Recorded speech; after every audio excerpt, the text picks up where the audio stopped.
Welcome back to our channel Believe Learning. आज के इस लेक्चर में हम लोग हमारे आगे के चैप्टर्स को कवर करेंगे। देखिए, आज हम लोग सबसे पहला हम लोगों ने पढ़ा था, जो लास्ट लेक्चर हुआ था हमारा कल का, उसमें हम लोगों ने 2 चैप्टर्स कवर करे थे। आज हम बाकी के चैप्टर्स को कवर करने वाले हैं। Production and cost 3rd chapter है। अब इसमें देखिए क्या क्या टर्म्स हमें देखने होंगे। प्रोडक्शन, ठीक। प्रोडक्शन क्या है? It is mainly transformation of resources into commodities. Production का मतलब क्या होता है कि हम रॉ मटेरियल्स को कन्वर्ट कर रहे होते हैं फिनिश गुड्स में, इसी को प्रोडक्शन कहा जाता है, ठीक। प्रोडक्शन फंक्शन क्या होता है? प्रोडक्शन फंक्शन का मतलब होता है जो भी फिजिकल इनपुट्स करे जाते हैं प्रोडक्शन में, उसी जिसकी वजह से हमारा आउटपुट निकल के आता है, उसी को हम प्रोडक्शन फंक्शन कहते हैं। और इस प्रोडक्शन फंक्शन को हम किसके ज़रिए एक्सप्रेस करते हैं?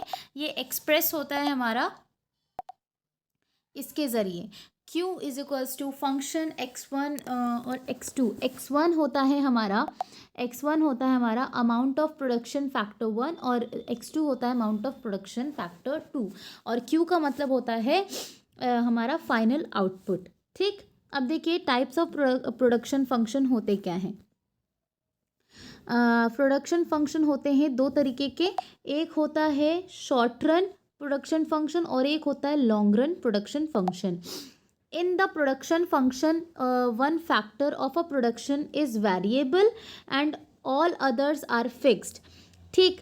शॉर्ट रन वाले में होता क्या है, इसमें जो एक फैक्टर होता है वो क्या होता है? वेरिएबल होता है, यानी कि जो कि टाइम टू टाइम चेंज होता जा रहा है, और जो दूसरे फैक्टर्स होते हैं वो क्या होते हैं? फिक्स्ड होते हैं, ठीक है।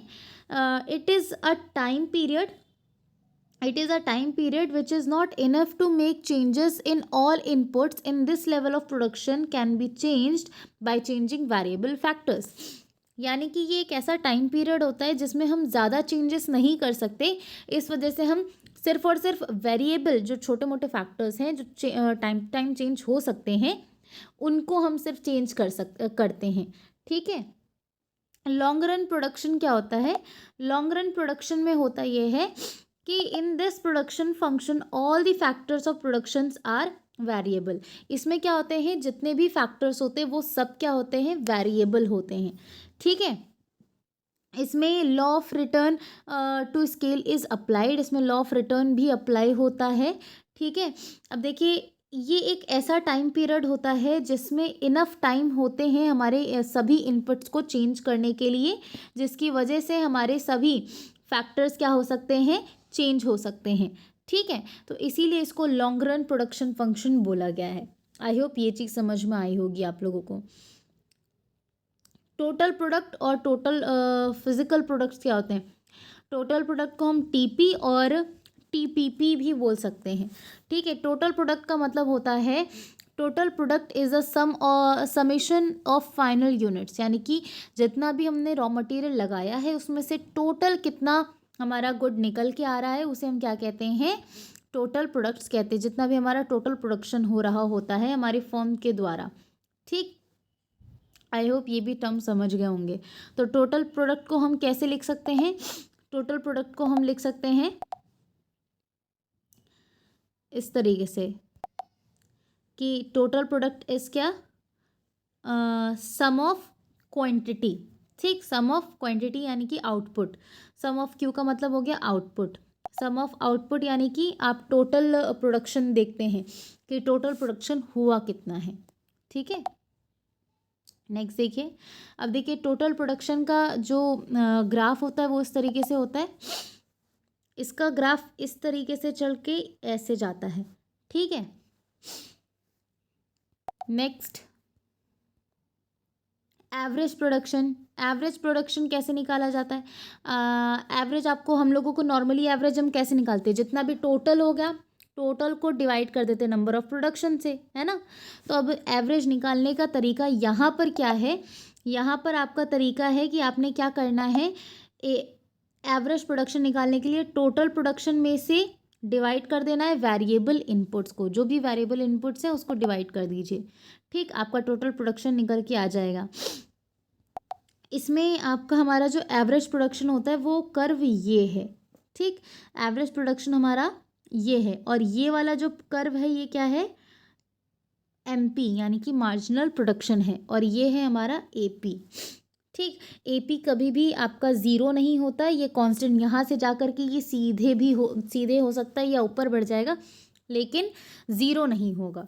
ठीक है, आई होप ये टर्म समझ में आया होगा। नेक्स्ट, मार्जिनल प्रोडक्शन क्या होता है? मार्जिनल प्रोडक्शन रिफर्स करता है टोटल चेंजेस, जो हमने आप लोगों को कल की क्लास में समझाया था। एम आर क्या होता है? एम आर डिफरेंस बताता है ना कि कितना एक्स्ट्रा हुआ। सो वही चीज़ यहाँ पर भी एक्सप्लेन करी जा रही है कि मार्जिनल प्रोडक्शन क्या होता है। तो मार्जिनल प्रोडक्शन का मतलब होता है, ये रिफ़र करता है changes in total product resulting from employment of an addition unit of variable factor. In other words, contribution of each additional units of a variable factor to output. ठीक है, मतलब अगर हम वेरिएबल आउटपुट में कुछ और ऐड हो जाता है, ठीक है, तो वो जितना भी एक्स्ट्रा ऐड ऑन हो रहा है उसे हम क्या कहेंगे? मार्जिनल प्रोडक्ट कहेंगे। ठीक है, तो मार्जिनल प्रोडक्ट निकालने का फॉर्मूला होता है marginal product of an input change is equals to change in out product and change in variable product. ठीक, इनका जो रिलेशन है वो क्या है? ये है पूरा रिलेशन।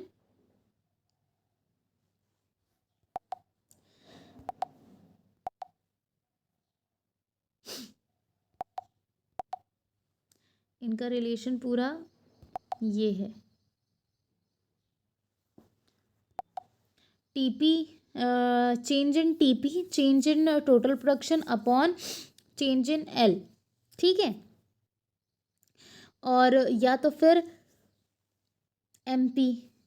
ठीक, अब टीपी माइनस टोटल प्रोडक्शन में से माइनस कर दीजिए जितना भी एक्स्ट्रा हुआ था, तो आपका निकल के आ सकता है। ठीक है,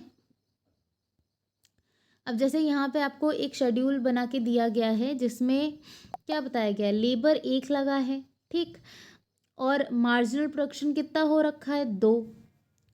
लेबर 1 है, मार्जिनल प्रोडक्शन हमारा कितना है? 2 है। ठीक, और टोटल प्रोडक्शन कितना है? 2 है। एवरेज भी वही दे रखा है। ठीक है, अब क्या होगा? अब एमपी कितना दे रखा है? 3। तो अब टोटल प्रोडक्शन कितना हो जाएगा? टोटल प्रोडक्शन होगा एमपी का सम। तो एमपी का सम कर दीजिए, तो 2 और 3 जोड़ दीजिए, कितना हो गया? 5 हुआ। इसके बाद में एवरेज निकालना है, तो एवरेज निकालने के लिए क्या करेंगे? टोटल कितना है? 5 को डिवाइड कर देंगे किससे? कितने लेबर्स लग रहे हैं उससे डिवाइड कर दीजिए, तो कितना आएगा? 2.5 आएगा। अब तो एमपी बताया गया है कि 4, टोटल प्रोडक्शन हो रहा है 9। ठीक है, आपसे बोला गया है टोटल प्रोडक्शन हो रहा है 9, तो अब क्या करेंगे? तो 2, 3 और 4 को जोड़ दीजिए, तो कितना हो गया? 9 हो गया। तो 9 यहाँ, अगर आपसे कहा जाए कि मार्जिनल प्रोडक्शन कितना हो रहा है, तो आपको टोटल प्रोडक्शन पता होगा, तो टोटल प्रोडक्शन का डिफरेंस निकालिए। तो 9 में से इस 5 को माइनस कर दीजिए, कितना बचा हमारे पास? 4 बचा। ठीक, तो ये 4 क्या हो गया हमारा? Marginal production. ठीक है, अब एवरेज निकालना है। एवरेज निकालने के लिए क्या करते हैं? जितना भी टोटल प्रोडक्शन है, टोटल प्रोडक्शन कितना है? 9 को डिवाइड कर देंगे, कितने लेबर्स लगे हैं? 3, तो डिवाइड कर देंगे, तो 3 3 जा 9 ही तो आएगा। तो ये चीज़, आई होप ये भी टर्म समझ में आ गया होगा। तो इसी तरीके से सब दे रखा है, आपको इसी तरीके से ये निकालने होंगे। नेक्स्ट, अब देखते हैं टोटल प्रोडक्शन और मार्जिनल प्रोडक्शन के बीच का रिलेशन। ठीक, इसमें ज़रा ध्यान दीजिएगा, होता क्या है? ये देखिए, ये जो ऊपर का बना है ये क्या है? टोटल प्रोडक्शन, और यहाँ पे मार्जिनल प्रोडक्शन और एवरेज प्रोडक्शन दोनों दे रखे हैं। टोटल प्रोडक्शन पहले 0 से स्टार्ट होता है, बढ़ता जाता है, बढ़ता जाता है। ठीक, एक पॉइंट पे ये इन्फ्लेट होता है, बढ़ता है, घटता है। ठीक, और इसके बाद में फिर ये एक ऐसी पॉइंट पर पहुंच जाता है जहाँ पर सबसे ज़्यादा प्रोडक्शन हो रहा है। फिर उसके बाद में हमारा जो प्रोडक्शन होता है वो क्या करने लगता है? गिरने लगता है। ठीक, वहीं पे हमारा जो मार्जिनल है, क्या मार्जिनल प्रोडक्शन है, वो स्टार्ट होता है बीच से। ठीक, वो जब स्टार्ट होता है तो वो एक लेवल पर पहुंचता है ठीक, एक लेवल पर पहुंचता है, अपनी मैक्सिमम लेवल पर पहुंचता है। तो जब वो मैक्सिमम लेवल पर रहता है मार्जिनल प्रोडक्शन, तब हमारा टोटल प्रोडक्शन इंक्रीज कर रहा होता है। क्या कर रहा होता है? इंक्रीज कर रहा होता है। और जब हमारा मार्जिनल प्रोडक्शन ज़ीरो पर पहुंच जाता है तो हमारा टोटल प्रोडक्शन मैक्सिमम पॉइंट पर होता है। ठीक है, ये सिचुएशन चलती है। और जो आपका एवरेज प्रोडक्शन होता है, जब आपका मार्जिनल प्रोडक्शन इंक्रीज करता है तो एवरेज प्रोडक्शन क्या होता है? लो होता है। और फिर एक टाइम पर ऐसा आता है कि हमारा जो एवरेज प्रोडक्शन है और मार्जिनल प्रोडक्शन एक दूसरे को इंटरसेक्ट कर रहे होते हैं। तो जिस पॉइंट पे वो इंटरसेक्ट करते हैं उस पॉइंट पर ये दोनों कांस्टेंट हो जाते हैं। और फिर उसके बाद में हमारा मार्जिनल कांस्टेंट होने के बाद हमारा मार्जिनल प्रोडक्शन क्या होता है? वो डिक्रीज करने लगता है। और हमारा एवरेज प्रोडक्शन क्या करने लगता है? इंक्रीज हो, वो भी डिक्रीज करने लगता है, मतलब इंक्रीज होकर के डिक्रीज होता है। ठीक है, तो ये एक सिचुएशन बन जाती है। आई होप ये भी टर्म समझ में आया होगा, रिलेशन इन दोनों के बीच में। ये देखिए, when when M P is more than A P rises. यहाँ पे देखिए, इसमें जैसे कि यहाँ पे देखिए, एम पी क्या है? एम पी ज़्यादा है तो आपका ए पी कम है ना। फिर जब ए पी राइज करता है, ठीक, तो जब ए पी बढ़ रहा होता है, ए पी क्या कर रहा है? ये देखिए, ये हमारा ए पी क्या कर रहा है? बढ़ रहा है, बढ़ ही तो रहा है।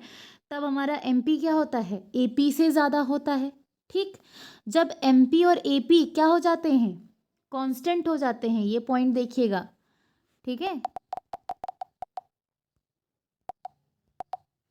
ये देखिएगा, ये, हाँ, ये पॉइंट, ये और ये इनका इंटरसेक्टिंग पॉइंट देखिए। ठीक है, तो ये जब इस पॉइंट पर आ जाते हैं तो ए पी क्या होता है? अपनी मैक्सिमम लेवल पर होता है। ठीक है, और एम पी उस टाइम ए पी के बराबर हो जाता है। ठीक है, ठीक है। और जब एम पी क्या होने लगता है? जब एम पी गिरने लगा, तब आपका ए पी क्या कर रहा था? तब आपका ए पी भी गिर रहा था, लेकिन एम पी से बड़ा था ए पी। ठीक है, जब एम पी ज़ीरो हो जाता है या नेगेटिव हो जाता है, तब हमारा ए पी क्या हो जाता है? कंटिन्यूस पर हो जाता है। ठीक है, पॉजिटिव भी रहता है लेकिन कंटिन्यूस हो जाता है, यानी कि वो एकदम स्ट्रेट, इस तरीके से वो स्ट्रेट भले हो जाए लेकिन वो कभी ज़ीरो नहीं होगा। ठीक है, ए पी, आई होप ये टर्म समझ में आएगा। जब ए पी इंक्रीज करेगा, even when M P falls, but M P should lie above A P. ठीक है, इतना समझे आप लोग। अब देखिए, returns to a factor, it refers to the behavior of output when only one variable factor of a production is increased in short run and fixed factors remain constants। ठीक है, यानी कि जब हमारा किस में चेंजेस आ जाए शॉर्ट रन में, हमारे वेरिएबल फैक्टर्स का क्या हो जाए? इंक्रीमेंट हो जाए किसी भी एक वेरिएबल फैक्टर का, लेकिन हमारे फिक्स्ड फैक्टर क्या रहे? रिमेन कांस्टेंट रहें। ठीक, लॉ ऑफ वेरिएबल प्रपोर्शन क्या कहता है? The law of state the law of state that when more and more units of variable factors are employed to increase the output, initially output increase at an increasing rate and finally falls। ठीक, ये क्या होता है? Law of variable proportion बताया गया है। आई hope ये भी टर्म क्लियर हो गया होगा। अब ये देखिए, ये बताया गया है हमारा total fixed product, total production और मार्जिनल प्रोडक्शन, इन दोनों का रिलेशन। ठीक, जो स्टेज वन बताया है, ठीक है, ये जो हमारा स्टेज वन होता है, ये वाला पॉइंट, ठीक, ये वाला जो पॉइंट होता है, और मार्जिनल का ये पॉइंट होता है, ये क्या होता है? इंक्रीजिंग रिटर्न होता है। क्या होता है? Increasing return. ठीक, इसके बाद में हमारा जो टोटल प्रोडक्शन है ये और इंक्रीज़ करता है। ये क्या करता है? और इंक्रीज़ कर रहा होता है। तब हमारा जो मार्जिनल प्रोडक्शन है वो मैक्सिमम लेवल से नीचे गिरने लगता है, फॉल करने लगता है। तो ये जो सेकंड स्टेज होती है, इस स्टेज को कहा जाता है डिमिनिशिंग रिटर्न। क्या बोला जाता है? Diminishing return. जब हमारा क्या नाम है, टोटल प्रोडक्शन मैक्सिमम लेवल पर होता है और मैक्सिमम लेवल से वो गिरना शुरू कर देता है, तब क्या होता है? हमारा मार्जिनल प्रोडक्शन क्या हो जाता है? नेगेटिवली स्लोप हो जाता है, यानी कि अब वो नेगेटिव में चलने लगते हैं। तो उसे हम क्या बोलते हैं? Negative return. आई होप ये टर्म समझ में आया होगा। ठीक है, ये टर्म में क्लैरिटी आई होगी। अच्छा, ये हम इस वजह से बता रहे हैं, मतलब ये एक्चुअल में बताना क्या चाह रहा है आपको, ये बताना चाह रहा है जब भी किसी भी चीज़ का प्रोडक्शन शुरू किया जाता है तो फर्स्ट टाइम पे हम लोग क्या करते हैं, प्रोडक्शन हमेशा थोड़ा करते हैं। ठीक, पहले हमने थोड़ा सा प्रोडक्शन किया, इसके बाद में हम इसको थोड़ा और इंक्रीज करेंगे। जैसे देखेंगे हम डिमांड, भाई लोगों की डिमांड बढ़ रही है ना, लोगों की डिमांड बढ़ रही है। कोई भी कस्टमर हो वो एक ही प्रोडक्ट पर कांस्टेंट नहीं रहेगा, उसकी डिमांड बढ़ेगी या घटेगी। ठीक है, तो अगर कोई भी प्रोडक्शन हमने स्टार्ट किया है तो पहले तो वो थोड़ा सा कांस्टेंट रहता है, फर्स्ट स्टेज जिसमें वो इंक्रीज कर रहा होता है। फिर एक टाइम बाद वो और इंक्रीज करता है, फिर एक टाइम होता है कि हम मैक्सिमम लेवल पर पहुंच गए कि अब मैक्सिमम आउटपुट हो चुका है, अब हमें इससे ज़्यादा प्रोडक्शन नहीं करना है, क्योंकि अगर हमने इससे ज़्यादा प्रोडक्शन कर दी तो क्या हो जाएगा, अगर हमने इससे ज़्यादा प्रोडक्शन करी तो हमारे जो मतलब जो भी प्रोडक्ट्स आउटपुट बन के तैयार हुए हैं वो वेस्ट हो जाएंगे। तो हम क्या कर देते हैं, इसके बाद में प्रोडक्शन लेवल को थोड़ा कम कर देते कि अब थोड़ा कम प्रोडक्शन हो, यानी कि एक मेंटेनेंस बनी रहे। ठीक, जब नीड पड़ेगी तब हम प्रोडक्शन को अपने आप इंक्रीज कर देंगे। ठीक, तो ये चीज़ बताने को बताया है इसमें। स्टेज 1 अभी हमने आपको एक्सप्लेन किया, स्टेज 2 स्टेज 3 भी आपको अभी हमने एक्सप्लेन किया है। ठीक है, अब जैसे यहाँ पे देखिए इन्होंने कॉजेज क्या बताया, under utilization of fixed factor या indivisibility of fixed factor, increased efficiency of variable factor. ठीक, optimum use of fixed factor, imperfect factor substitutability. ठीक, कॉजेज ऑफ नेगेटिव रिटर्न आना, जब हमें ऐसा फील होता है कि भाई अब मैक्सिमम लेवल के बाद अब लोग इससे ज़्यादा पसंद नहीं कर रहे हैं। जब तक लोग पसंद कर रहे हैं तब तक प्रोडक्शन होता रहता है। एक टाइम ऐसा आता है कि लोगों को अब वो प्रोडक्ट ज़्यादा पसंद आने नहीं लगता, तो लोग उसे ज़्यादा नहीं परचेज़ करेंगे। तो जब हमें पता चल रहा है कि लोगों को ये ज़्यादा पसंद नहीं आ रहा है तो हम इतना ज़्यादा प्रोडक्शन करके क्या करेंगे, तब हम प्रोडक्शन को क्या करेंगे, कम करने लगते हैं। ठीक है, तो उसी को क्या बोला गया, टोटल फॉल। आई होप ये टर्म आपको क्लियर हो गया होगा। अब इकोनॉमिक कॉस्ट क्या होता है और एक्सप्लिसिट कॉस्ट क्या होता है। इकोनॉमिक कॉस्ट का मतलब क्या होता है, it is the sum of explicit cost और इम्प्लिसिट कॉस्ट, इसी को क्या कहा जाता है, इकोनॉमिक कॉस्ट। एक्सप्लिसिट कॉस्ट क्या होती है, ये ज़रा ध्यान रखिएगा, ये आपके शॉर्ट और वेरी शॉर्ट में बन के आ सकता है। Actual money expenditure incurred by an firm on the purchase and hiring the factor inputs for the production is called explicit cost. यानी कि जो भी एक्चुअल मनी लगती है बाय फर्म। ठीक, जब भी हम प्रोडक्शन कर रहे होते हैं तो प्रोडक्शन करते वक्त हमें रॉ मटेरियल्स चाहिए, उससे रिलेटेड अदर फंक्शंस चाहिए, मशीन्स चाहिए। ठीक, जो भी हम खर्चा करते हैं प्रोडक्शन करने के लिए, फैक्टर्स को इनपुट करने के लिए, ठीक, वो सभी प्रोडक्शंस हमारे क्या हो गए, एक्सप्लिसिट कॉस्ट हो गए। फॉर एग्जांपल जैसे वेजेस, ठीक, जैसे वेजेस हो गए, रेंट हो गया, इंटरेस्ट हो गया, परचेज हो गया, रॉ मटेरियल्स हो गए जो हमने खरीदे। ठीक, ये सब क्या हो जाएंगे, एक्सप्लिसिट कॉस्ट हो जाएंगे। ठीक है, इम्प्लिसिट कॉस्ट क्या होते हैं, ये कॉस्ट होते हैं, वो क्या होते हैं, सेल्फ ओन्ड रिसोर्सेज होते हैं to the production used in production. ठीक है, ये self owned resources of production होते हैं जो प्रोडक्शन प्रोसेस के टाइम पर यूज़ किया जाता है। ठीक है, जैसे input supplied by owner itself, there is no entered into book accounts. ये जो अब कॉस्ट होती है ना, ये कॉस्ट आपकी बुक्स ऑफ अकाउंट्स में इंक्लूड नहीं करी जाती है। ठीक है, हमारा ओनर खुद इसमें कुछ लगा रहा है। ठीक, या जैसे कि आई होप ये टर्म्स आपको क्लियर हो गए होंगे। नेक्स्ट देखिए, नॉर्मल प्रॉफिट क्या होता है, it is the minimum amount required to keep the products producers into business, in other words it is the minimum supply price of the entrepreneur, it is called the wage of an entrepreneur. ठीक, normal profit वो होता है जो भी minimum amount हमारे producers को दिया जाता है। ठीक है, दूसरे शब्दों में बोला जाए तो जो भी मिनिमम सप्लाई प्राइस होती है एंटरप्रेन्योर की, जिसे वेज ऑफ बोला जाता है, एक दूसरे वर्ड में वेज ऑफ एन एंटरप्रेन्योर भी बोला जाता है।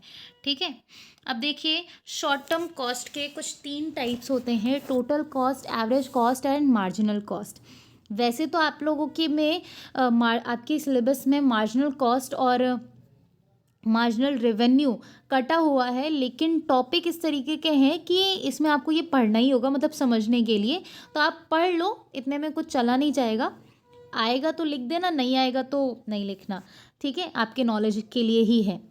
ठीक, देखिए टोटल कॉस्ट क्या होता है। टोटल कॉस्ट का मतलब होता है, टोटल कॉस्ट में 2 चीज़ें आती हैं, हमारा fixed cost, total fixed cost और टोटल वेरिएबल कॉस्ट। ठीक, एवरेज कॉस्ट के अंदर टोटल एवरेज फिक्स्ड कॉस्ट और एवरेज वेरिएबल कॉस्ट आता है, और मार्जिनल कॉस्ट क्या होता है, डिफरेंस होता है इनका। ठीक है, टोटल कॉस्ट का डिफरेंस बताता है। तो देखिए टोटल कॉस्ट क्या होती है। Total cost refers total amount of money which is incurred by a firm on a production of a given amount of a commodity। यानी कि जो प्रोडक्शन हो रहा था, तो प्रोडक्शन के टाइम पे जो भी पैसा लगता है, उस पैसे, जितना भी टोटल पैसा लगता है, उस पैसे को हम क्या कहेंगे, टोटल कॉस्ट। जैसे कि अगर हम बात करें, जैसे चाय का एक ठेला लगा हुआ है, उस चाय के ठेले पे उस इंसान ने चाय बनाने के लिए जितना पैसा लगाया हो, ठेले का प्लस, ठेले का तो चलो ठीक नहीं मानते हम, मान लीजिए जैसे उसने गैस लगाई, ठीक, पानी, पानी का प्राइस, चाय पत्ती, दूध प्लस शक्कर, ठीक है, और जिस कप में वो दे रहा है, सर्व कर रहा है, ठीक है, प्लस अगर कुछ उसके साथ और भी वो प्रोवाइड कर रहा है, तो ये सारी क्या है, कॉस्ट ही तो है। तो इन सब का जितना भी खर्चा हो रहा होगा, इन सबको मिला करके एक कॉस्ट बनाई जाएगी, तो उसे क्या कहा जाएगा, टोटल कॉस्ट कहा जाएगा। ठीक, total cost is the sum of total fixed cost. ये क्या होता है, टोटल फिक्स्ड कॉस्ट का सम अप होता है और टोटल वेरिएबल कॉस्ट का सम अप होता है। इसे कैलकुलेट कैसे किया जाता है, इसे कैलकुलेट किया जाता है total fixed cost plus total variable cost, और total cost is equals to average cost into quantity. ये 2 तरीके हैं, या तो टोटल फिक्स्ड कॉस्ट और टोटल वेरिएबल कॉस्ट का सम अप कर दो, नहीं अगर आपको खाली एवरेज कॉस्ट पता है और क्वांटिटी पता है, यानी कि कितना टोटल आउटपुट हो, कितना आउटपुट हुआ है, तो आप उसको मल्टीप्लाई कर दो तो भी पता चल जाएगा।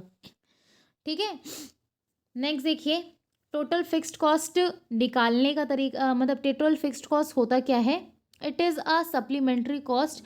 ये एक सप्लीमेंट्री कॉस्ट होती है जिसमें टोटल एक्सपेंडिचर इनकरेक्ट कितना हो रहा है ये बताया जाता है। The producers for employing fixed inputs, जैसे कुछ इनपुट्स होते हैं फिक्स्ड होते हैं, जैसे रेंट ऑफ लैंड या building, interest on capital, licence fees, ये तो फिक्स्ड है ना, ये तो कभी कम होंगी नहीं, और जितना है रेंट, जितना देना है वो उतना देना ही है, कैपिटल पर जो इंटरेस्ट पड़ रहा है वो देना ही देना है। ठीक है, तो ये सब क्या होते हैं, टोटल फिक्स्ड कॉस्ट होते हैं। तो जब टोटल फिक्स्ड कॉस्ट निकालना होगा तो आप क्या करेंगे, इसी का अपोजिट कर देंगे, यानी कि टोटल फिक्स्ड कॉस्ट निकालने के लिए टोटल कॉस्ट में से वेरिएबल कॉस्ट को लेस कर देंगे, तो आपका निकल के आ जाएगा। या टोटल फिक्स्ड कॉस्ट निकालने के लिए एवरेज फिक्स्ड कॉस्ट पता है तो उसको मल्टीप्लाई कर दीजिए, मतलब टोटल वो आउटपुट से, तो निकल के आ जाएगा। ठीक है, अब देखिए इसके कुछ फीचर्स बताए गए हैं। जैसे पहला, it remains constant at all level of output, ये हर टाइम हर लेवल ऑफ आउटपुट पर कांस्टेंट रहेगा fixed cost. It is not zero, ये ज़ीरो भी नहीं रह होगा। ठीक है, देयरफॉर TFC यानी कि टोटल फिक्स्ड कॉस्ट कर्व जो होता है वो क्या होता है, पैरेलल होता है किसके, एक्स एक्सिस के। ठीक, but zero level of output equal of total fixed cost, यानी कि इवन ज़ीरो लेवल पर भी, जैसे इसका सबसे अच्छा एग्जांपल हम दें, जैसे हमने क्या करी, एक कोचिंग खोली है, ठीक है, हमने एक रेंट पे कमरा लिया है, उस कमरे में कोचिंग ओपन करी। ठीक, 2 महीने तक के कोई भी उस कोचिंग में बच्चा नहीं आया, लेकिन हमने तो रेंट ले रखा है, यानी कि कोई भी वहाँ पे प्रोडक्शन नहीं हुआ, लेकिन 2 महीने के लिए मेरा वो तो खुला हुआ था ना, तो हमें 2 महीने का रेंट तो देना पड़ा ना। तो ये क्या थी, हमारी टोटल फिक्स्ड कॉस्ट थी, यानी कि चाहे प्रोडक्शन हो चाहे प्रोडक्शन ना हो, आपको तो ये देना ही देना होगा। इसी तरीके से प्रोडक्शन में, जैसे कि आप जहाँ पे आपने फैक्ट्री ओपन कर रखी है उस जगह पे उस जगह का रेंट, आप कुछ ना कुछ तो बिल यूज़ ही कर रहे होंगे। ऐसा तो है नहीं कि बिल्कुल ही नहीं आएगा बिल, बिल तो आएगा ही आएगा। ठीक है, तो वो बिल पे करना, या और रेंट वाले को उस फैक्ट्री का या उस जगह का रेंट पे करना, ये तो फिक्स्ड ही है, चाहे प्रोडक्शन हो चाहे ना प्रोडक्शन हो। तो ये क्या हो गई, टोटल फिक्स्ड कॉस्ट हो गई। ठीक है, नेक्स्ट, हाँ ये देखिए टोटल फिक्स्ड कॉस्ट का, टोटल फिक्स्ड कॉस्ट क्या होता है, टोटल फिक्स्ड कॉस्ट का जो कर्व होता है इस तरीके से जाता है। ठीक, सॉरी सॉरी सॉरी, उल्टा बता दिए, ये है कांस्टेंट रहता है, ये एक्स के पैरेलल रहता है, क्योंकि ये तो कभी कम होगा नहीं, और ये कभी टोटल फिक्स्ड कॉस्ट कभी भी ज़ीरो नहीं होता।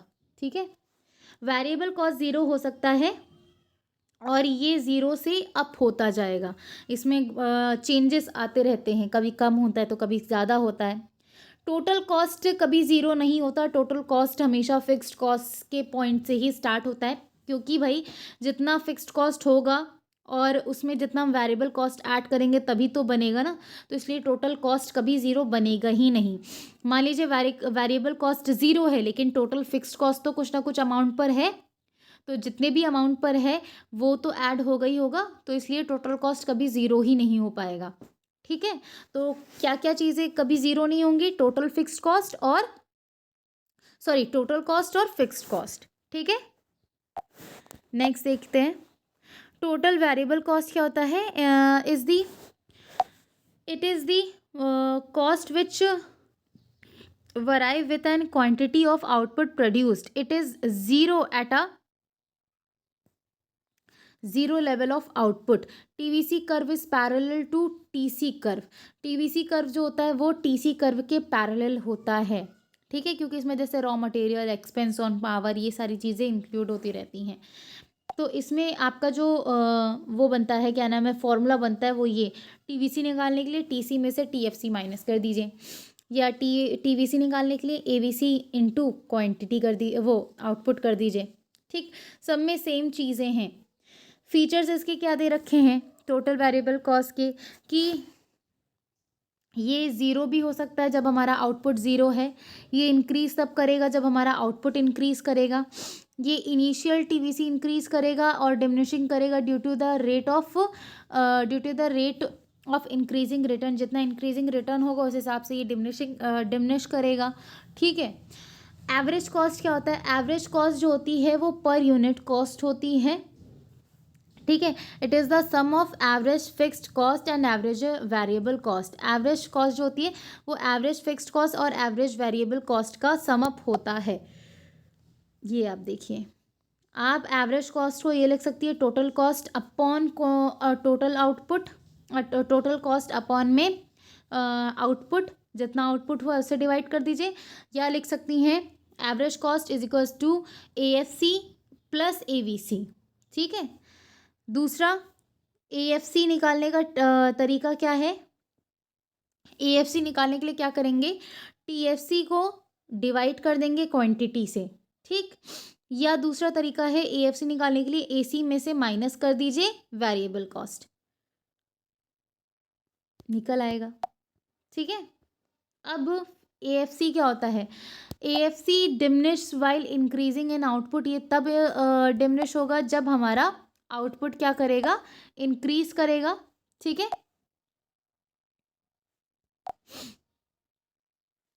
AFC curve is a rectangular hyperbola, ये एक रेक्टेंगुलर हाइपरबोला होता है। It can not intersect X and Y, ये कभी भी हमारे X और Y एक्सिस को इंटरसेक्ट नहीं करता है। ठीक है, आपने ये देखिए, ये होता है AFC का कर्व। ठीक, ये इस तरीके से जाता है। नेक्स्ट देखते हैं average variable cost. Average variable cost का जो ग्राफ होता है वो कुछ इस तरीके से होता है।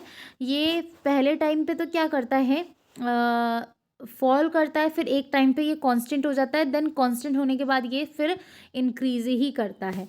ठीक है, एवरेज वेरिएबल निकालने का ये फॉर्मूला होता है कि आपने करना क्या है, एवरेज निकालने के लिए टोटल वेरिएबल कॉस्ट में को डिवाइड कर दो क्वांटिटी से, और एवरेज वेरिएबल कॉस्ट निकालने के लिए एवरेज कॉस्ट में से AFC माइनस कर दीजिए, निकल आया।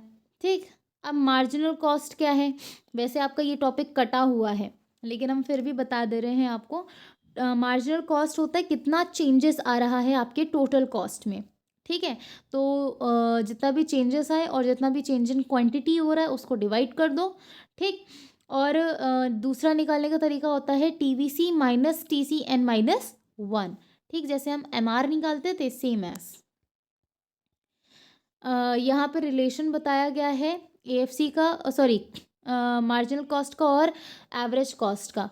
तो ये रिलेशन, ये है मार्जिनल कॉस्ट, ये है एवरेज कॉस्ट। ठीक, मार्जिनल कॉस्ट क्या होता है, यहाँ देखिए नीचे क्या नाम है, मार्जिनल कॉस्ट जो होता है वो पहले फॉल करता है। ठीक, फॉल हमारा मार्जिनल कॉस्ट क्या करता है, फॉल करता है। ठीक, फॉल हमारा वो क्या नाम है, AC भी करता है। क्या करता है, AC भी करता है, लेकिन AC क्या होता है, मार्जिनल कॉस्ट से बड़ा होता है। ठीक है, और इसके बाद में हमारा मार्जिनल कॉस्ट क्या कर रहा होता है, वो इंक्रीज़ करता है। मार्जिनल कॉस्ट क्या करता है, इंक्रीज़ करता है। फिर हमारा AC भी इंक्रीज़ कर रहा होता है। ठीक है, AC भी नहीं, जब ये हमारा डिक्रीज़ करता है तो हमारा AC भी क्या करता है, फॉल करता है। लेकिन उस टाइम पे हमारा एवरेज कॉस्ट क्या हो रहा है, जैसे ये यहाँ से अब इंक्रीज़ होना शुरू कर रहा है तो ये अब एक कांस्टेंट पर आ गया। ठीक है, कंसिस्टेंसी पे हमारा एवरेज आ गया ना, कांस्टेंट हम यहाँ पे लिखे दे रहे हैं, लेकिन फिर भी क्या है, मार्जिनल कॉस्ट से कम है ना। एक पॉइंट ऐसा आता है जब हमारा मार्जिनल कॉस्ट और एवरेज कॉस्ट बराबर हो जाते हैं, तो ये क्या होता है, जब ये कांस्टेंट हो जाते हैं दोनों के दोनों, तब इसके बाद में होता क्या है, हमारा मार्जिनल कॉस्ट इंक्रीज कर जाता है ना, और हमारा जो एवरेज कॉस्ट है वो भी क्या करता है, इंक्रीज करता है। लेकिन इस समय पर हमारा मार्जिनल कॉस्ट एवरेज कॉस्ट से ज़्यादा होता है। ठीक, ये रिलेशन होता है इनके बीच का। आई होप ये भी समझ में आ गया होगा। Relation between short term cost में क्या रिलेशन है, तो शॉर्ट टर्म कॉस्ट में टोटल कॉस्ट और टोटल वेरिएबल कॉस्ट आते हैं। इसको कैसे किया जाता है, टोटल कॉस्ट निकालने के लिए जो भी आपका वेरिएबल कॉस्ट है उसमें ऐड कर दो फिक्स्ड कॉस्ट, आपका निकल के आ जाएगा टोटल कॉस्ट। इसका ग्राफ हमने अभी ऊपर बताया था, उसी तरीके से यहाँ पर भी दे रखा है। ठीक है, नेक्स्ट अब ये ग्राफ देखिए, ये ग्राफ क्या बता रहा है, ये है आपका AC और ABC के बीच का रिलेशन। ठीक है, average total cost, average variable cost. ठीक है,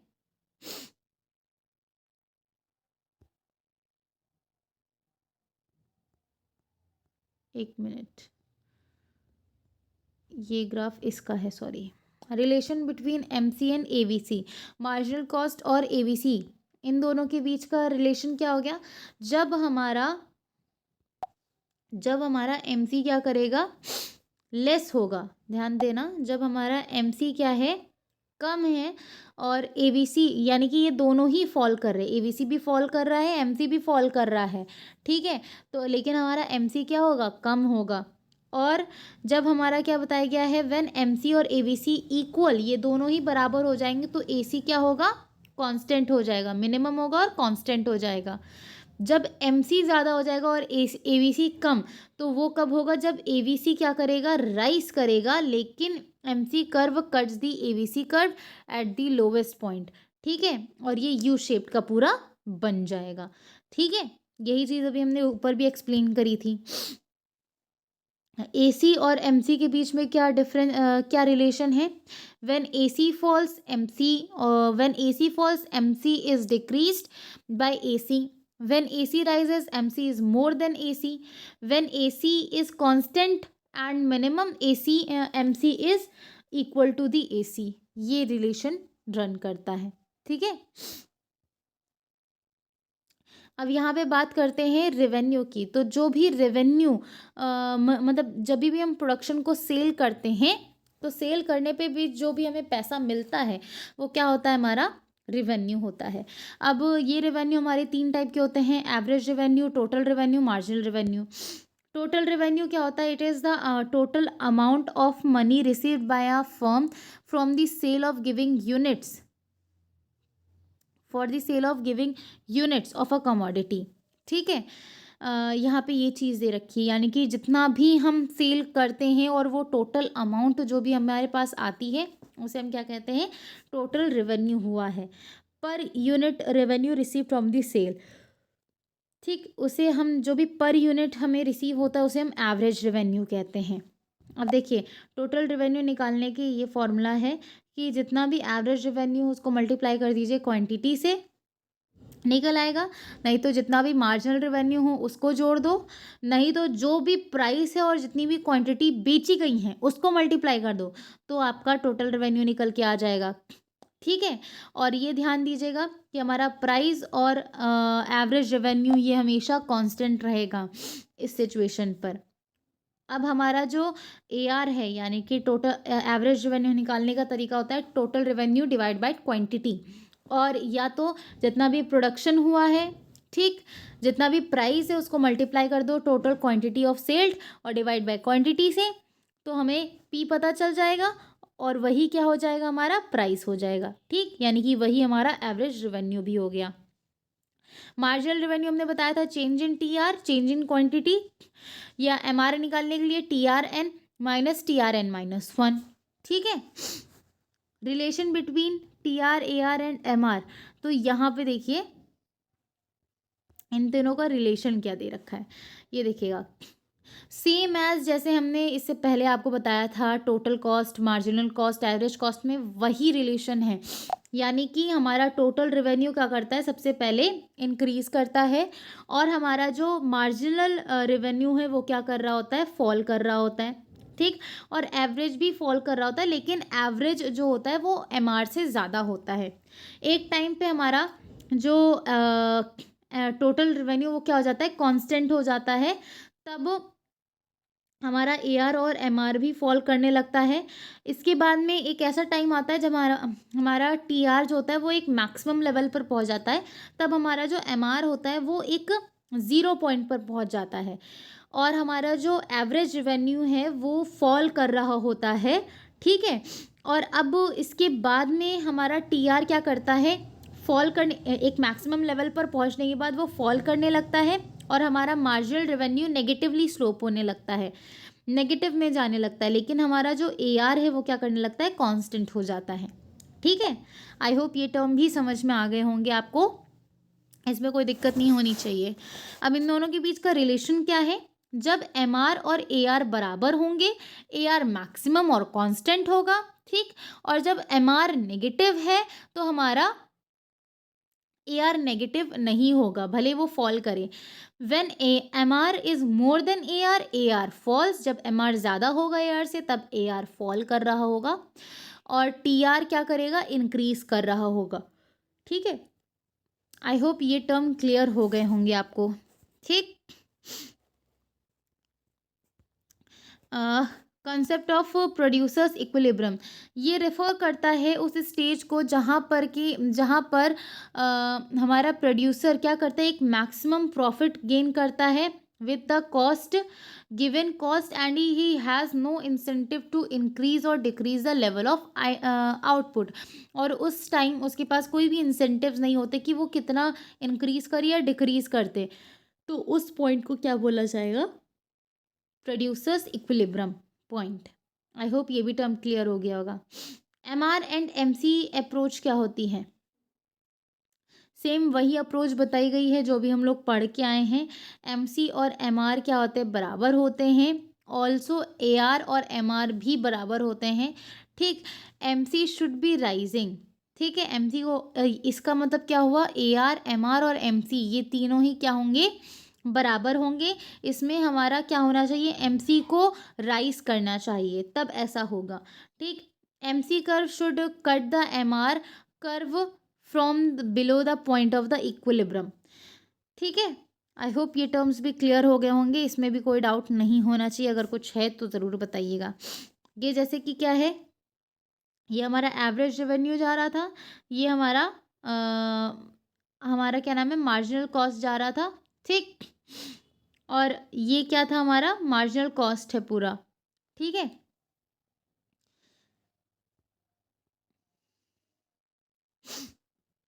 आई होप ये टर्म क्लियर। तो इस पॉइंट पे आप कोई भी देखिए, ये हमारा क्या जा रहा है, ये हमारा MC है, ये हमारा MR है, ये क्या है, AR है। तो आप इन दोनों को ही देख रहे हैं, यहाँ पे जिस पॉइंट पे मिल रहे हैं, इस पॉइंट पर ये तीनों ही सेक्शंस क्या है, इक्वल है ना, कांस्टेंट है ना। तो इसे हम क्या बोलेंगे कि ये सभी AR is equals to MR is equals to MC, ठीक है, ये चलेगा, ठीक है। देखिए, normal profit, it is a no profit no loss situation. ऐसा होता है कि जब जितना प्रोडक्शन हो गया उतना ही हमारा एवरेज कॉस्ट बना, इसमें ना तो प्रॉफिट होता है ना ही लॉस होती है, यानी कि जितना हमने इन्वेस्ट किया उतना ही खर्च भी हो गया, ठीक है। जितना हमने इन्वेस्ट किया उतना ही हमें रिटर्न मिला, तो उसे हम क्या कहेंगे, नॉर्मल प्रॉफिट हुआ, यानी कि कुछ ना तो प्रॉफिट हुआ ना ही लॉस आई, लॉस वाली सिचुएशन आई, कांस्टेंट हो जाता है, ठीक है। ब्रेक इवन पॉइंट क्या होता है, it occurs when average cost, average revenue and average cost is equal, ठीक है। यानी कि at this point firm is earning zero economic profit on normal profit, यानी कि हमारी जो फर्म है वो क्या कर रही है, ज़ीरो इकोनॉमिक प्रॉफिट अर्न कर रही है फ्रॉम, ठीक है। और we can say it just covering all its cost, हम इसे ये कह सकते हैं कि यहाँ पर हमारी फर्म जो है वो क्या करिए, सिर्फ और सिर्फ कॉस्ट को कवर कर रही है, ठीक। तो उसे ब्रेक इवन पॉइंट कहा जाता है। शट डाउन पॉइंट वो होता है जब हमारी फर्म क्या करती है, कवर करती है वेरिएबल कॉस्ट को, सिर्फ कवर करती है, तो उसे कहा जाता है लॉस ऑफ फिक्स्ड कॉस्ट, ठीक। तब ये पॉइंट क्या कहलाता है, शट डाउन पॉइंट होता है। और सप्लाई, वैसे टॉपिक कटा है इसलिए ज़्यादा है नहीं, सिर्फ मीनिंग बता रहे हैं। सप्लाई का मतलब होता है, ये रिफ़र करता है उस अमाउंट ऑफ कमोडिटी को जिसमें हम, हमारे सेलर्स क्या करते हैं, डिफरेंट डिफरेंट प्राइस पे क्या करते हैं, लोगों को सप्लाई करते हैं एक गिवन टाइम पीरियड पर, ठीक, उसी को सप्लाई बोला जाता है। अब देखते हैं हम हमारा नेक्स्ट चैप्टर। नेक्स्ट चैप्टर है हमारा the theory of the firm under perfect competition, ठीक। इस चैप्टर में हम बात करेंगे मार्केट के ऊपर। मार्केट क्या होती है, मार्केट एक मैकेनिज्म अरेंजमेंट होता है जिसमें बायर्स एंड सेलर्स इकट्ठा होते हैं एक प्लेस पर, जहाँ पर इनका कांटेक्ट होता है एक दूसरे से, और ये क्या करते हैं, एक complete act of sale and purchase of a commodity और services and on a mutual agreed price पर करते हैं, ठीक है। यानी कि आपसी सहमति से जिस प्राइस पर इन्हें कमोडिटी को परचेज या सेल करना होता है वो प्रोसेस कंप्लीट करते हैं, उस प्लेस को क्या बोला जाता है, मार्केट बोला जाता है, जिस प्लेस पर ये काम डन किया जाता है। मार्केट स्ट्रक्चर जो होता है वो इस टाइप का होता है, जिसमें दो तरीके आते हैं, एक होता है परफेक्ट कंपटीशन और एक होता है इम्परफेक्ट। इम्परफेक्ट के अंदर दो तीन आते हैं, मोनोपोली, मोनोपोलिस्टिक और ओलिगोपोली। इसमें आपको मोनोपोलिस्टिक कंपटीशन और ओलिगोपोली को नहीं पढ़ना है, ये आपके सिलेबस से डिलीटेड है इतना टॉपिक, ठीक है। तो अब हमें जो देखना है वो हम देखते हैं। परफेक्ट कंपटीशन क्या होता है, इट इज़ अ मार्केट, ये ऐसी मार्केट होती है, मार्केट स्ट्रक्चर है जहाँ पे एक लार्ज नंबर्स में, एक बड़ी मात्रा में बायर्स और सेलर्स क्या करते हैं, आइडेंटिकल प्रोडक्ट्स को एक यूनिफॉर्म प्राइस के ऊपर सेल करते हैं, ठीक है। यहाँ पर इनकी फ्री एंट्री होती है, फ्री एग्जिट होती है फर्म्स की, हमारे गवर्नमेंट का यहाँ पर कोई कंट्रोल नहीं होता है। Under perfect competition price remains constant, यानी कि प्राइस क्या होता है, कांस्टेंट होता है। Average marginal revenue curves coincides each other, ठीक है। देखिए, क्योंकि ऐसा क्यों होता है, क्योंकि यहाँ पर जो हमारी इंडस्ट्री है जो प्राइस बनाती है वही प्राइस हमारे फर्म्स को टेक ओवर करना होता है, तो हमारे फर्म्स अपने मन के मुताबिक क्या नहीं कर सकते, उस प्राइस को बढ़ा या घटा नहीं सकते। जैसे कि इंडस्ट्री को इसीलिए प्राइस मेकर बोला जाता है और फर्म्स को प्राइस टेकर बोला जाता है। ठीक है, इंडस्ट्रीज़ क्या करती हैं, सप्लाई उस हिसाब से करती हैं जिस हिसाब से उनका डिमांड होता है। ठीक है, इस हिसाब से इनका काम रहता है और जिस प्राइस के ऊपर इन्होंने सप्लाई किया है वही प्राइस ये फर्म्स क्या करती हैं, लेकर चलती हैं। ठीक, इस वजह से इनका एआर और एमआर क्या होता है, बराबर होता है। ठीक, और परफेक्ट कंपटीशन जैसे एग्जांपल ले लें, आप सब्जी लेने गए हैं तो आप जब सब्जी लेने जाते हो मार्केट में तो वहाँ पे आप देखते हो दो ठेले, सिमिलर ठेले लगे हुए हैं। ठीक है, एक ठेले के ऊपर टमाटर और आलू बेचा जा रहा है, दूसरा ठेला भी वही टमाटर और आलू बेच रहा है। ठीक, लेकिन आप देखोगे प्राइस में बहुत ज़्यादा डिफरेंस नहीं होता है, प्राइस सेम ही रहती है। वो भी अगर बता रहा है कि हाँ 15 रुपये किलो, तो वो भी जाके आपको बताएगा 15 रुपये किलो ही बताएगा, क्योंकि वो एक, ये क्या है, परफेक्ट कॉम्पिटिशन हो गया। ठीक है, इन्होंने जिस प्राइस पर लिया था उसी प्राइस पर इनको बेचना होगा। जैसे अगर मान लीजिए माज़ा है, जो 10 रुपये वाला माज़ा आता है, फ्रूटी आती है, वो पैक पे 10 रुपये लिखा है तो आपको 10 रुपये ही बेचना होगा। ये नहीं कर सकते कि आप 10 का 15 कर दे रहे हैं, 12 कर दे रहे हैं, 11 कर दे रहे हैं, नहीं, जितनी प्रिंटिंग है उसी प्रिंटिंग के ऊपर बेचना होगा। इसीलिए इन्हें क्या बोला जाता है कि ये फर्म क्या है, प्राइस टेकर है। ठीक है, आई होप ये टर्म समझ में आया होगा। इसके इम्पॉर्टेंट फीचर्स क्या होते हैं, ये क्या है, वेरी लार्ज नंबर ऑफ़, यहाँ पे बहुत ज़्यादा नंबर ऑफ़ बायर्स होते हैं, यहाँ पे होमोजीनियस गुड्स होते हैं, यानी कि सिमिलर प्रोडक्ट्स होते हैं, यहाँ पे फ्री एंट्री और फ्री एग्जिट है, आपका मन है आप आइए, आपका मन है आप जाइए। परफेक्ट नॉलेज होती है यहाँ पर, परफेक्ट मोबिलिटी होती है, परफेक्टली इलास्टिक डिमांड कर्व होता है, कोई भी ट्रांसपोर्टेशन कॉस्ट नहीं होती है यहाँ पर। अब देखिए प्राइस लाइन क्या होती है। The price line is the line which represent the graphical relationship between price and output. The demand curve and the price line are equal in the perfectly competitive market. यहाँ पे क्या होता है, हमारा जो प्राइस लाइन होती है वो क्या होती है, कांस्टेंट होती है, जिसमें जितना भी हमारा आउटपुट हो रहा है वो क्या होगा, बराबर होगा। आई होप ये टर्म भी आपको क्लियर हो गया होगा, इसमें भी कोई डाउट नहीं होना चाहिए। ठीक, रेवेन्यू क्या होता है, रेवेन्यू रेफर करता है उस रिसिप्ट को जो भी हम क्या करते हैं, सेल करते हैं। ठीक, अभी हम लोग पढ़ के आया था टोटल रेवेन्यू क्या होता है, the sum of total revenue derive from the sale of all units of commodity. Total revenue क्या, यानी कि जितना भी हम टोटल बेचते हैं कमोडिटी को, उसका टोटल सम ऑफ करें तो वही क्या होता है, हमारा टोटल रेवेन्यू होता है। टोटल रेवेन्यू निकालने का तरीका क्या होता है, P इंटू क्यू कर दीजिए, हमारा टोटल रेवेन्यू निकल के आ जाएगा, या AR अपॉन क्यू कर दीजिए तो भी निकल के आ जाएगा, या सम ऑफ AR कर दीजिए।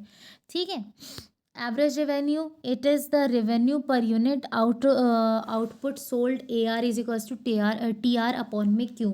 इसमें सिमिलर पॉइंट्स हैं जो कि अभी हम लोग ने लास्ट चैप्टर में अभी पढ़ा था। ठीक है, उसी से रिलेटेड कुछ चीज़ें आपको नज़र आएंगी। मार्जिनल रेवेन्यू क्या होता है, it is generated by selling the additional, यानी कि ये कब जनरेट होता है, जैसे मान लीजिए आज के दिन पर हमने 50 रुपये की सेलिंग करी है, कल हमने 60 रुपये की सेलिंग करी, यानी कि 50 तो करी ही करी प्लस 10 एक्स्ट्रा कर दी, तो जो एक्स्ट्रा हुई है वो क्या हो गया, हमारा मार्जिनल रेवेन्यू हो गया। ठीक है, इसका भी फॉर्मूला TR जो भी हम लोग ने पढ़ा था, delta TR upon delta Q, MR is equals to TR minus TR n-1, ये दो फॉर्मूले हैं। ठीक है, आई होप ये भी टर्म क्लियर हो गया होगा।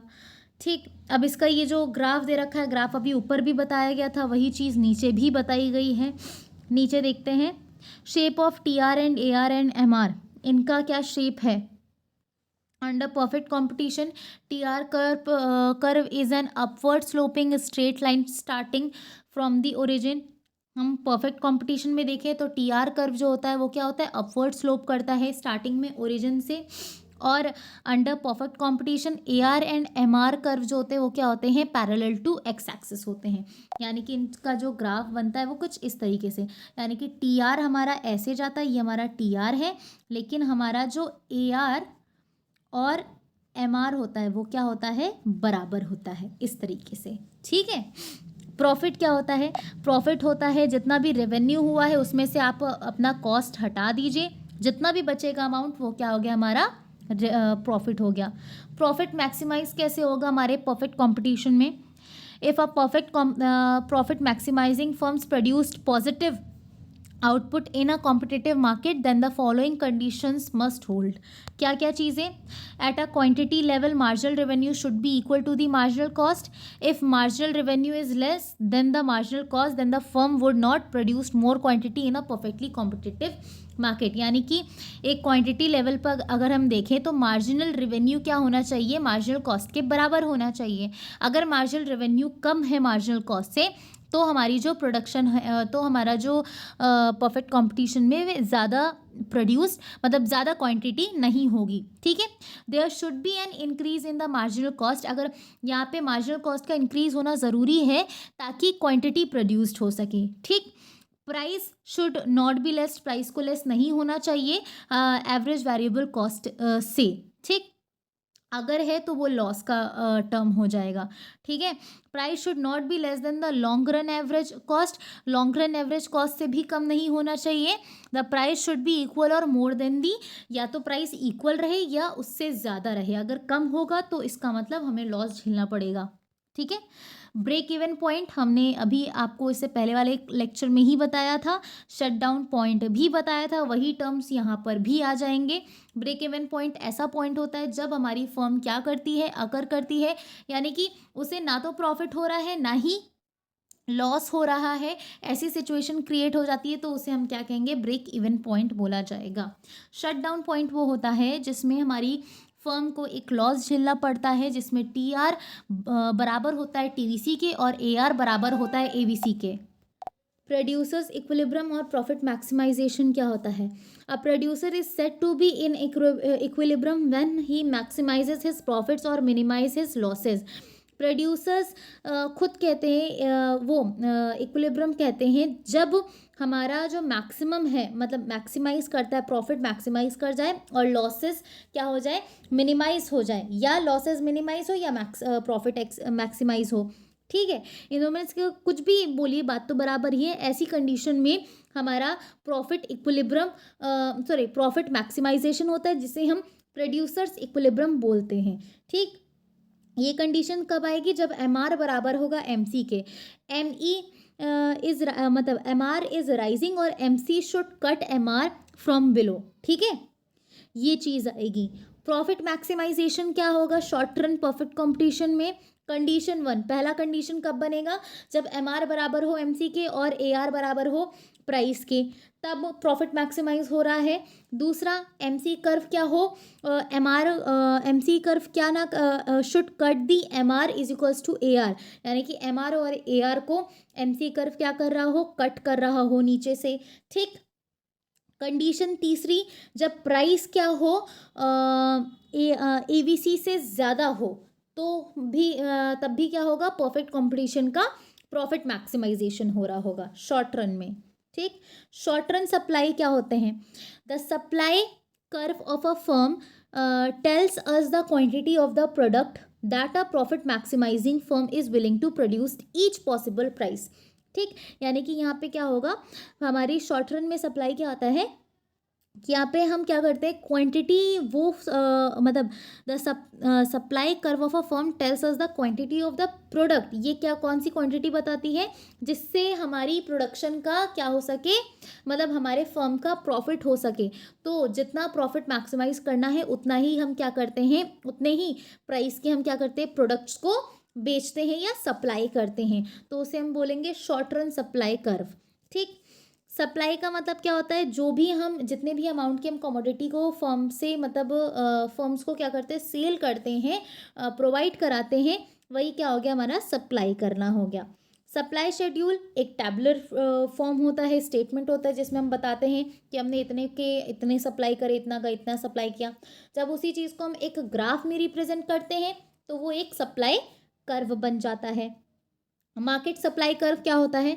मार्केट सप्लाई कर्व जिसमें हम शो करते हैं कि प्राइस और कमोडिटी मतलब प्राइस और क्वांटिटी ऑफ सेलर्स, सेलर ने जो भी गुड्स भेजे हैं उसकी क्वांटिटी, जब हम उन दोनों का रिलेशन दिखाते हैं तो उसे हम मार्केट सप्लाई कर्व कहते हैं।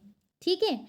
डिटर्मिनेंट ऑफ सप्लाई कर्व, इसके क्या क्या टर्म्स हैं? टेक्नोलॉजिकल प्रोग्रेस, इनपुट प्राइस और यूनिट टैक्स। ठीक है। सप्लाई की इलास्टिसिटी क्या होती है? इलास्टिसिटी ऑफ सप्लाई क्या होता है कि कितना चेंजेस आ रहा है, तो इसे मेजर करने का तरीका होता है कि इलास्टिसिटी मेजर करने के लिए percentage change in quantity supplies divided by percentage change in price, ये कर दीजिए। यानी कि जिस हिसाब से हम इलास्टिसिटी ऑफ डिमांड निकालते हैं, सेम उसी हिसाब से हम ये भी निकालते हैं। ठीक है। Two extreme cases of elasticity of supply, वो दो केसेस क्या बन जाते हैं जब हमारी सप्लाई इलास्टिक हो जाती है, ज़्यादा इलास्टिक होती है। परफेक्ट इलास्टिक सप्लाई तब होता है जब हमारी इलास्टिसिटी क्या हो, इन्फिनिटी पॉइंट पर हो। परफेक्ट इनइलास्टिक सप्लाई तब होता है जब हमारा इलास्टिसिटी क्या हो, ज़ीरो के बराबर हो। ठीक है। इक्विलिब्रियम प्राइस क्या होता है? इक्विलिब्रियम प्राइस होता है the price at which the quantity demanded and supplied are equal, यानी जितना हम क्वांटिटी डिमांड कर रहे हैं उतना ही हम सप्लाई भी कर रहे हैं, उसे हम क्या कहेंगे? इक्विलिब्रियम प्राइस कहेंगे। और इक्विलिब्रियम क्वांटिटी क्या होती है? The quantity demanded and supplied at a equilibrium price as known as equilibrium quantity, यानी कि जितनी क्वांटिटी डिमांड करी जा रही है उतनी ही सप्लाई करी जा रही है, जहाँ पर ये पॉइंट्स क्या कर रहे हैं? इंटरसेक्ट कर रहे हैं, उस पॉइंट को हम इक्विलिब्रियम प्राइस बोलते हैं। ठीक है। मतलब सॉरी, उस इक्विलिब्रियम प्राइस को हम क्या बोलते हैं? इक्विलिब्रियम क्वांटिटी भी बोलते हैं। ठीक है। बेसिकली ये दोनों है सिमिलर, यानी कि सेम। मार्केट इक्विलिब्रियम क्या होता है? आपने सप्लाई कर्व बनाया, डिमांड कर्व बनाया, जहाँ पर ये पॉइंट, ये दोनों ही कर्व इंटरसेक्ट करते हैं, उस पॉइंट को हम इक्विलिब्रियम पॉइंट कहते हैं, मार्केट इक्विलिब्रियम पॉइंट। आई होप ये टर्म आप लोग समझ रहे होंगे। ये ध्यान दीजिएगा, सप्लाई कर्व हमेशा अपवर्ड होता है, अपवर्ड स्लोपिंग होता है, और डिमांड कर्व हमेशा डाउनवर्ड स्लोपिंग होता है। अगर इन केस ऐसा कुछ पूछा जाए, ऑब्जेक्टिव्स में आ जाए क्वेश्चन, ऑब्जेक्टिव्स में ऐसा कोई क्वेश्चन आ जाए तो आप यही टिक करेंगे। ठीक है। Application of demand of supply. ठीक। मैक्सिमम प्राइस सीलिंग, यानी कि एक होता है प्राइस सीलिंग। प्राइस सीलिंग क्या होता है? हमारी गवर्नमेंट क्या कर देती है? एक प्राइस सील कर देती है कि भाई आप अपनी प्राइस बढ़ाना चाहते हैं, ठीक बढ़ाइए, लेकिन एक अलग हमने लेवल सेट कर दिया कि इस लेवल से ऊपर आपकी प्राइस नहीं जानी चाहिए। मान लीजिए एक प्रोडक्ट है, उस प्रोडक्ट की प्राइस रख दी कि ये प्रोडक्ट 20 रुपये से ऊपर नहीं होना चाहिए, यानी कि इसकी मैक्सिमम प्राइस 20 रुपये होनी चाहिए, इससे ज़्यादा का ये प्रोडक्ट नहीं बिकना चाहिए। अगर आप बेचते हैं तो उसका कंपनसेशन आपको गवर्नमेंट को देना पड़ेगा। ठीक है। दूसरा होता है, एक पॉइंट होता है क्या नाम है? Minimum price ceiling. ठीक है। प्राइस सीलिंग होती है, मिनिमम प्राइस सीलिंग एक होता है, मैक्सिमम प्राइस सीलिंग और एक होता है minimum price ceiling. Maximum price ceiling में हम एक मैक्सिमम लेवल सेट कर लेते कि हाँ इस लेवल तक के होना चाहिए प्राइस, ठीक, मैक्सिमम इतना होना चाहिए। और मिनिमम प्राइस सीलिंग में ये होता है कि कम से कम इतनी प्राइस होनी ही चाहिए, ठीक, ये हम सेट करते हैं। तो इसे हम क्या कहते हैं? प्राइस सीलिंग करना, प्राइस डिसाइड कर देना कि हमारे सेलर्स इससे ना तो कम कर सकते हैं ना ही इससे ज़्यादा कर सकते हैं। एक लेवल फिक्स कर दिया जाता है प्राइस का कि सेलर्स का भी नुकसान ना हो और कंज्यूमर्स का भी कुछ ज़्यादा लॉस ना हो, ठीक है, उस सामान को खरीदने पर। आई होप ये टर्म्स आपको क्लियर हो गए होंगे। तो ये था हमारा लास्ट चैप्टर हमारे माइक्रो इकोनॉमिक्स में, जिसमें हमने ये 2 चैप्टर्स कवर किए हैं। ये दोनों ही चैप्टर्स एक तरीके से थोड़े लेंदी थे, इस वजह से इनका हमने पार्ट बनाया है। इसके बाद में हम लोग अब यहाँ पे हमारा माइक्रो इकोनॉमिक्स कंप्लीट होता है। अब हमें पढ़ना है मैक्रो इकोनॉमिक्स, उसका पूरा 1 शॉट आपको मिलने वाला है कल ही, ठीक। मिलते हैं हम फिर हमारे नेक्स्ट लेक्चर में, जिसमें हम हमारा पूरा 1 शॉट कवर करने वाले हैं मैक्रो इकोनॉमिक्स का एक एक point. Till then, keep learning with Believe Learning. Stay safe, stay happy, and be energetic. Thank you.